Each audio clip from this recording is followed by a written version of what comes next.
Gunung Merapi tidak lepas dari peran berbagai pihak yang bersinergi. Salah satunya adalah seorang relawan bernama Tommy Hidayat.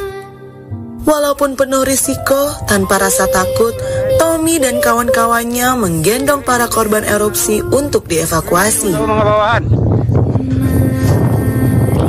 Tolong, dekat-dekat. Turunkan hujan rambang patah. Bagaimana kisah heroik Tommy dan kawan-kawan dalam mengevakuasi korban erupsi Gunung Merapi? Saksikan kisah selengkapnya hanya di Pagi-Pagi Ambyar. Udah jauh di Palu Puak Mato, picayolah kasih saling menjago. Sobat Ambyar, tentu saja kami keluarga besar Pagi-Pagi Ambyar mengucapkan turut berbelasungkawa untuk korban yang tentu saja meninggal dunia dan keluarga yang ditinggalkan dari bencana alam erupsi Gunung Merapi beberapa waktu yang lalu di Sumatera Barat. Dan di Pagi-Pagi Ambyar sudah hadir di sini ada dua orang pecinta alam yang saat itu turut mengevakuasi para korban erupsi Gunung Merapi. Kami ucapkan selamat pagi dan selamat datang untuk Tommy dan juga Dika ya. Terima kasih banyak sudah hadir di Pagi-Pagi Ambyar. Kita mengucapkan terima kasih banyak karena tentu saja kalian yang sudah rela membantu mengevakuasi para korban erupsi Gunung Merapi beberapa waktu yang lalu. Buat Tommy dan juga Dika, berarti kalian pecinta alam? Iya. Iya. Oke, itu kejadian hari Minggu pada pukul 14:45. Kalau tidak salah ya. Kalau Tommy dan Dika pertama kali tahu kabar erupsi Gunung Merapi itu taunya dari mana dan kapan? Kalau saya tahunya langsung tahu, Bang. Soalnya saya lagi di rumah. Ya. Rumah kamu dekat dengan kaki gunung itu. Oh, di kaki gunung. Ya. Oke, kalau Tommy? Kalau saya lagi pergi di luar, Bang, pergi berburu, berburu babi. Oke. Itu ketika selepas erupsi, kalian memutuskan untuk datang ke Gunung Merapi itu, pasti kan dengan niat dan tujuan yang baik. Apakah ada rasa ketakutan untuk mengevakuasi atau mencoba mencari tahu atau menolong? Karena kita juga tahu bahwa erupsi gunung kan ini juga bisa datang sewaktu-waktu, bisa berulang, bisa ada erupsi susulan. Iya, ada rasa takut, rasa cemas. Tapi niat itulah, Bang, yang bikin kita kuat buat ke atas. Oke. Kalau kamu, Dika, tiba di Gunung Merapi pukul berapa? Pukul 11 malam. 11 malam kamu baru tiba. Kalau Tommy? Aku hari Selasa. Hari Selasanya. Hari Selasa. Oke.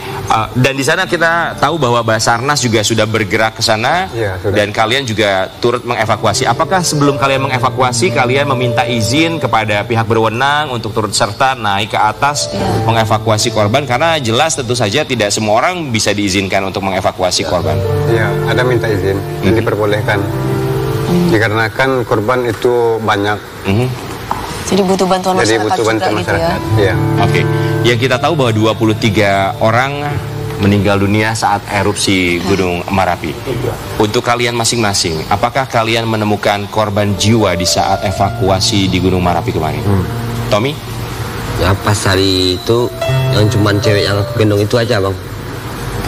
Yang dari puncak hari Selasa itu hari Selasa. Cuman hari itu cuma 2 orang. Kalau Andika kan dari hari Minggu. Oke. Kalau Tommy 2 orang ya? Itu yang kamu gendong? Ya, sama aku gendong. Itu seorang perempuan? Seorang perempuan. Apakah nyawanya terselamatkan? Udah MD. Udah meninggal dunia. Sudah meninggal dunia.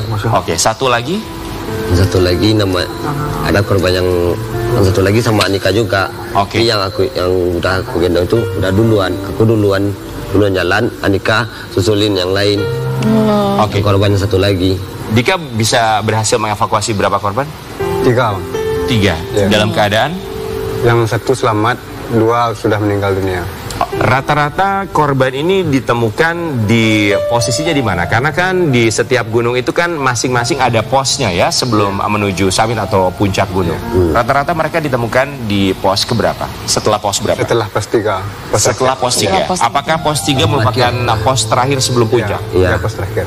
Oke. Kondisi mereka itu seperti apa ketika ditemukan? Yang posisi yang pos 3-nya udah MD apa udah meninggal dunia. Kalau yang pos 1-2 masih bisa diselamatin. Bisa yang masih diselamatin ke bawah. Oke, kondisi tubuh terbakar, yang luka bakar, ada yang luka patah. Luka patah? Iya, patah-patah tulangnya itu patah-patah. Oh ya Allah. Oh, oke, baik. Dari mereka yang masih hidup, tentu saja mereka dibutuhkan keajaiban ya. Mereka membutuhkan keajaiban supaya bisa survive, supaya bisa bertahan di sana. Yang mereka lakukan tuh apa? Pasti kan juga sinyal tidak ada. Walaupun kita sempat melihat ada rekaman video dari salah satu korban erupsi Gunung Merapi. Berarti mereka hanya diam menunggu saja saat itu. Iya, mereka cuma hanya diam dan menunggu pertolongan. Ya, menunggu pertolongan. Berlindung di mana maksudnya, Mas? Ada kayak bekas warung itu. Oke. Ada yang berlindung di sana, ada yang kuat mereka untuk ke sana. Iya, ada yang masih dalam tenda. Ada juga yang udah di luar. Oke. Tommy dan juga Dika, kalian sebagai pecinta alam, pasti kalian yang berasal dari Sumatera Barat sering juga untuk naik ke Gunung Merapi. Apakah di Gunung Merapi juga terdapat base camp di mana setiap pendaki harus mendaftarkan diri, kemudian juga menyimpan ID atau identitas mereka? Ada. Dan apakah korban yang ditemukan itu juga memang sudah secara resmi mendaftarkan diri dan juga melewati jalur pendakian yang legal? Enggak, yang ditemukan itu semua terdata. Udah terdaftar. Iya. Oke. Karena memang sebelum melakukan pendakian itu memang didata dulu kan ya, setiap orang yang masuk ke area itu ya. Dan pendata itu online. Oke. Jadi datanya semua lengkap. Oke, semua datanya lengkap ya. Sampai hari keberapa pada akhirnya korban terakhir diketemukan? Hari Rabu. Hari Rabu itu adalah yang terakhir. Yang terakhir. Setelah itu dari pihak Basarnas, apakah masih terus melakukan pencarian atau memang sudah memutuskan pencarian di stop di hari Rabu? Sudah memutuskan untuk stop. Baik, buat Tommy dan juga Dika, kita mau kasih lihat, ini ada komentar dari netizen atas bantuan kalian yang sangat luar biasa bagi para korban. Masya Allah, baiknya udah ini menolong korban keluarga almarhum. Pasti juga bersyukur ada orang baik yang bantu almarhum turun. Sehat-sehat udah Tommy, panjang umur, mudah rezeki.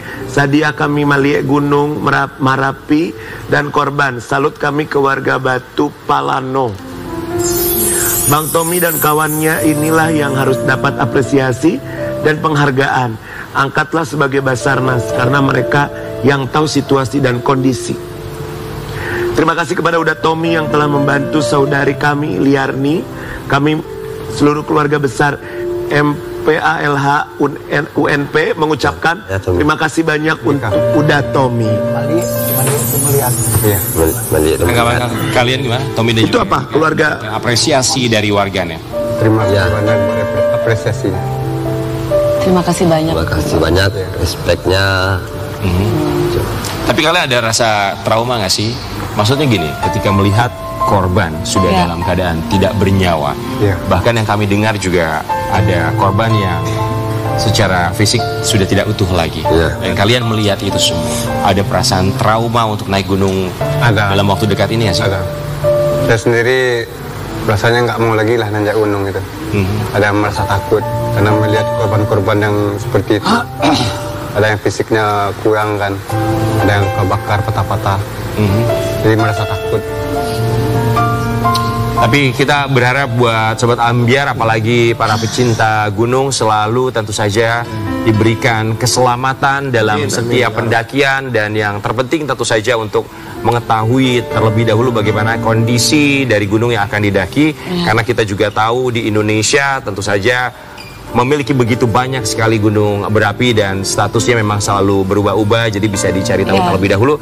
Dan yang terpenting adalah jangan pernah lupa untuk mendaftarkan diri di base camp di setiap gunung, karena memang ini merupakan satu hal yang sangat wajib sekali.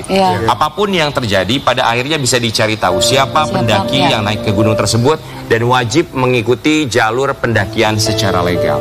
Dan buat sekarang sudah ada secara